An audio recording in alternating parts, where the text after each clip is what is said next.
प्रभु यीशु मसीह के नाम में आपको अनुग्रह, शांति और आशीष मिले। अगर आप गूगल में चेक करते हैं कि अमेरिका में सबसे बड़ा बैंक कौन सा है, तो आपके सामने नाम आएगा सबसे ऊपर JP Morgan Chase bank. JP Morgan Chase bank. और जेपी मॉर्गन के बारे में मैं बात करूंगा। ये एक व्यक्ति थे और 1837 में इनका जन्म हुआ था और इनका देहांत 1913 में हुआ था, 1913। और ये अपने समय में अमेरिका में सबसे बड़े या एटलीस्ट सबसे ऊपर के फाइनेंसर थे अमेरिका की हिस्ट्री में। और इनकी फाइनेंसिंग के कारण अमेरिका में कुछ बहुत बड़ी कंपनीज एस्टैब्लिश हुई, जिसका इफेक्ट आज इंडिया तक पहुंचा है, लाभ इंडिया तक पहुंचा है।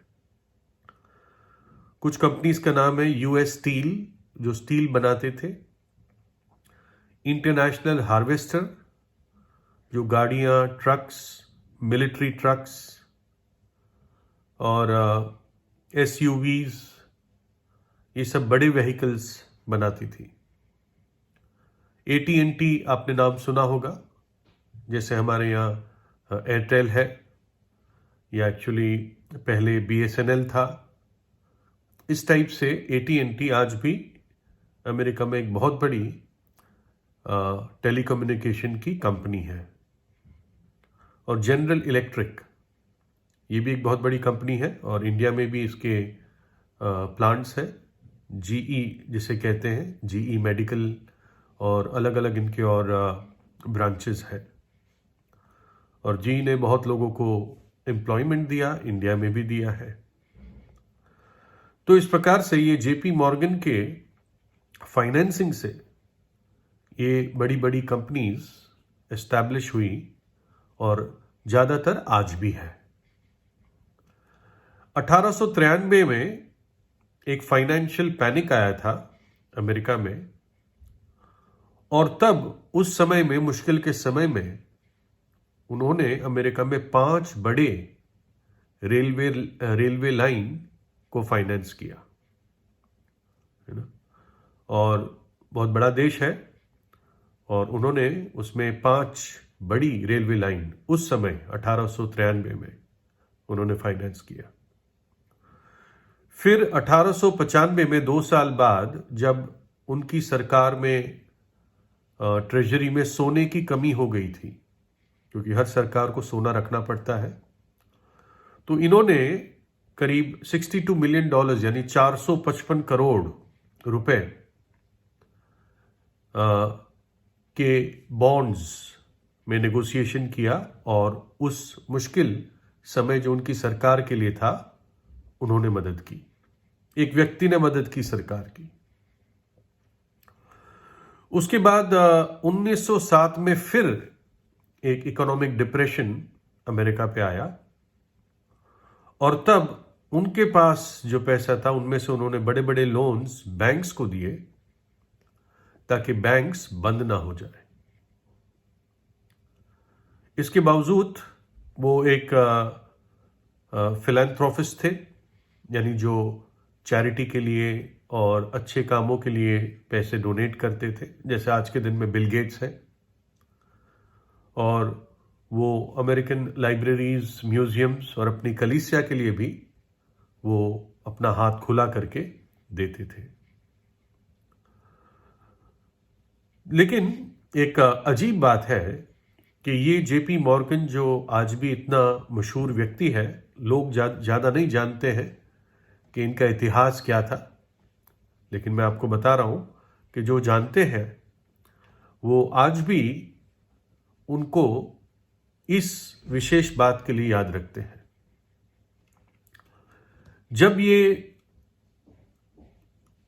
इनको लगा कि मेरी यात्रा पूरी होने वाली है, तो मरने से 1 साल पहले उन्होंने अपना विल लिखा, वसीयतनामा लिखा या वसीयत लिखी, जिसमें 10,000 शब्द थे और 37 आर्टिकल्स थे, क्योंकि इनके पास बहुत संपत्ति थी, बहुत कुछ था, इनके बच्चे भी थे। और ये विशेषकर उन्होंने अपने विल में ये पैराग्राफ लिखवाया। उन्होंने ये कहा कि मैं अपनी आत्मा को मेरे उद्धारकर्ता के हाथ में सौंपता हूं। मुझे ये पूरा निश्चय है कि उसने मेरी आत्मा को पाप के दास्तव से छुड़ा लिया है और अपने पवित्र लहू से उसे धो दिया है, और बिना दोष के वो मुझे स्वर्ग में पिता परमेश्वर के सिंहासन के सामने प्रस्तुत करेगा। मैं अपने बच्चों को निवेदन करता हूं कि इस बात को संभाल के रखे और इसकी रखवाली करे, इस विश्वास की, चाहे व्यक्तिगत कीमत भी चुकानी पड़े, कि पूरी पापों की क्षमा और प्रायश्चित यीशु मसीह के लहू के द्वारा ही प्राप्त होता है, जो एक बार बलिदान हुआ और सिर्फ उसी के द्वारा ये प्रायश्चित प्राप्त होता है। ये उन्होंने एक्चुअली विल में लिखा, अपने वसीयत में लिखा और अपने बच्चों के लिए ये मैसेज दिया। ऑफ कोर्स उस विल में ये भी था कि क्या चीज किसको जाएगी, लेकिन ये एक इंपॉर्टेंट बात, हाईलाइट, ये उनके विल की हाईलाइट थी। उन्होंने जो प्रभु यीशु मसीह ने उनके लिए किया था कलवरी के क्रूस पर, उस बात को सराहा कि मैं इस बात पे विश्वास करता हूं, और ये विश्वास मानो कि वसीयत में मैं अपने बच्चों को भी पास ऑन करता हूं, क्योंकि उन्होंने पाया कि जो विवेक की और मन की शांति प्रभु यीशु के लहू पर विश्वास करने से मिलती है, जो आनंद, जो आशा प्रभु यीशु मसीह में है, वो धन में, संपत्ति में और सब कुछ जो उनके पास था उसमें नहीं है। और ऐसा भी नहीं था कि ये कोई अपने धन के कारण कोई अय्याशी का जीवन बिताते थे, नहीं। वो कह रहे थे कि मेरी आत्मा, मेरा जीवन अब पाप के दास्तव से छुड़ाया गया है, यानी एक पवित्र जीवन बिताते थे, एक ईमानदारी का, ऑनेस्ट बिजनेस करते थे, है ना।